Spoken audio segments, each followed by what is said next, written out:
সেইটো দেখোন 30 বছৰতকৈ বেছি চলি আছে এইটো অসমত আন্দোলনটো সেইটো কাৰণে হৈছিল গোটেই আন্দোলন কৰি মানুহ মৰি গোটেই শেষ হ'ল এইবোৰ খেদিব পাৰিছে জানো আজিলৈকে তাৰপিছত আকৌ কাহ আহিল কেব আহিল কাহ কৰি কৰি মোৰ বেমাৰ হ'ল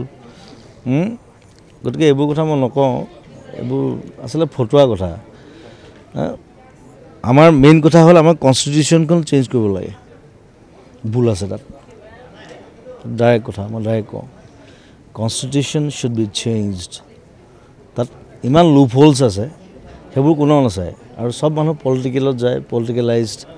আৰু মানুহক আমাৰ মানুহবিলাক খুব মটিভেটেড হৈ যায়তো ফটককৈ because we are very simple I am not মই মোৰ কথা কোৱা নাই I am not simple that সেইকাৰণে মোক পলিটিকেলি কোনো মটিভেট কৰিব পৰা নাই আজিলৈকে আৰু আমাৰ মানুহবিলাক একদম চিম্পলি ভাবে সাধাৰণকৈ কিবা এটা কৈ দিয়ে সেইটোকে অঁ এইটোৱে ভাল নেকি